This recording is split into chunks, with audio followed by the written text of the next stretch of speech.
ఉషోదయం ప్రేమించు కాపరి ఉషా కిరణాలు ఉదయకాలపు వాక్య ధ్యానమునకు మిమ్మల్ని ఆహ్వానిస్తున్నాం. ప్రార్థన.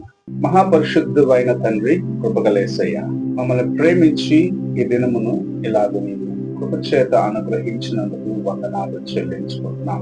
ఈ ఉదయ కాలమున నీ వాక్యము కోసం నాయన వేచి ఉండగా నాతోనూ తండ్రి కార్యక్రమము వీక్షిస్తున్న ప్రతి ఒక్కరితోనూ మాట్లాడమని వేడుకుంటున్నాం. దేవా, నీ వాక్యములో ఉన్న సత్యములను ఆశీర్వాదములను మాకు మెండుగా అనుగ్రహించము. దేవా, నీ వాక్యం వినగలిగిన చెవిని, గ్రహించుకునే హృదయాన్ని మాకు అనుగ్రహించి ఆశీర్వదించమని యేసు పరిశుద్ధ నామమున అడిగి వేడుకుంటున్నాను పరమ తండ్రి, ఆమేన్. ఈ ఉదయ కాలపు వాక్య భాగము కీర్తనల గ్రంథము 126వ కీర్తన 1 నుండి 4 వచనములను మనం చదువుకుందాం. సియోనుకు తిరిగి వచ్చిన వారిని యెహోవా చెరలో నుండి రప్పించినప్పుడు మనము కలకనిన వారి వలె నుంటిమి. మన నోటి నిండా నవ్వుండెను, మన నాలుక ఆనందగానముతో నిండియుండెను. అప్పుడు యెహోవా వీరి కొరకు గొప్ప కార్యములు చేసెనని అన్యజనులు చెప్పుకొనిరి. యెహోవా మన కొరకు గొప్ప కార్యములు చేసియున్నాడు. మనము సంతోషభరితులమైతిమి. దక్షిణ దేశములో ప్రవాహములు పారునట్లుగా యెహోవా చెరపట్టబడిన మా వారిని రప్పించుము. మనము చదివిన వాక్య భాగములో సియోనులో లేకపోతే సియోనుకు తిరిగి వచ్చినప్పుడు తన ప్రజలైన వారు చెరలో నుండి విడిపించబడిన తర్వాత వారి యొక్క ఆనందము ఎలాగూ ఉన్నది అన్న కార్యమును ఇక్కడ చాలా తేటగా కీర్తనకారుడు రాయటం చూడగలము. ఒక కలలో నుండి బయటకు వచ్చిన వారిగా ఏమి జరుగుతుందో అర్థము కాకుండా వారి పెదవుల్లో, వారి యొక్క నాలుకలో దేవుణ్ణి స్తుతించేదానికి, దేవుని కార్యము గురించి సంతోషించేదానికి వారికి ప్రభువు చేశాడు ఈ కార్యము, ప్రభు నా కోసము చేశాడు, మా కోసము చేశాడు అన్న ఆ సంతోషమును వారు వ్యక్తపరిచే కార్యమును ఇక్కడ చూడగలము.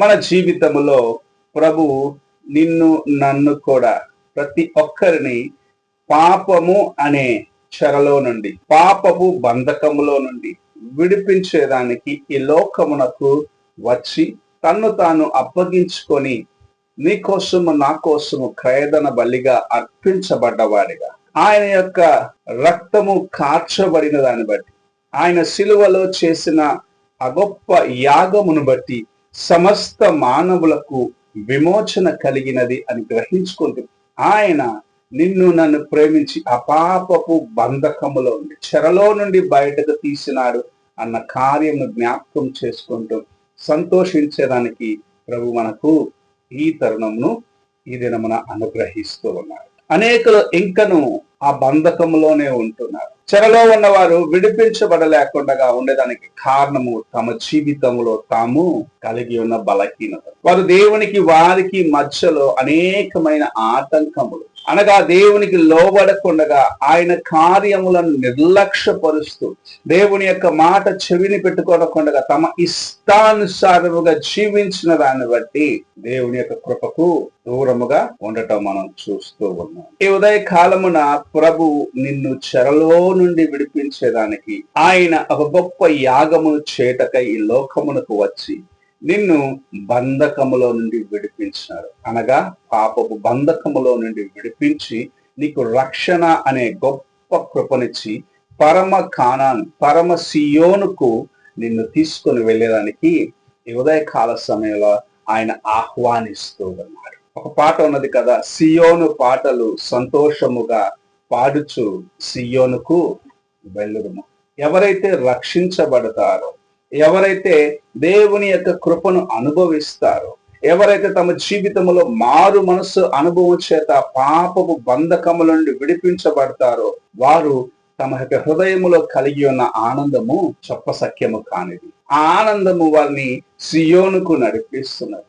మేము విడిపించబడ్డాము, మేము నిత్య జీవమునకు వారసుగా ఉన్నాను, నేను నిత్యత్వంలో ప్రవేశించడానికి ప్రభు తన కృపను నాకు అనుగ్రహించినాడు, ఈ లోకపు బంధకములో నుండి నన్ను విడిపించినాడు, పాప సంఖ్యల నుండి నన్ను విడిపించినాడని సంతోషముతో దేవుని వైపు చూస్తూ గంతులేసేవారిగా, ఆనందముతో తమ పెదవుల్లో దేవుని నామమును ఉచ్చరించేవారిగా, అక్కడ పెదవుల్లో చిరునవ్వుతోటి తమ యొక్క నాలుకల దేవుని యొక్క కార్యములను గుర్తు చేసుకుంటూ, ఆయన స్తుతిస్తూ, ఆయన గానము చేస్తూ, ఆయన చేసిన మేళ్లను ఎన్నడూ మర్చిపోకుండా ఆయనను వెంబడించేవారిగా ఉంటారు. మనము చూసినట్లయితే ఇశ్రాయేలీలను నెబుకద్నెజరు చెరకు తీసుకొని వెళ్ళినారు. మొదటిసారి ఐగుప్తుకు బానిసగా అక్కడి నుంచి ప్రభు వారు బయటకు తీసుకొచ్చినారు. అయితే మరలా వారు దేవుని కార్యముకు లోబడినప్పుడు వారు బబులోను చెరకు వెళ్ళినారు. అక్కడికి వెళ్ళినప్పుడు వారు ఎలాగూ విడిపించబడ్డారు అన్న కార్యం మనం చూసినట్లయితే, ప్రభు తాను తన సేవకుని ద్వారా ప్రవచించిన రీతిగా ఒక సమయం వచ్చినది.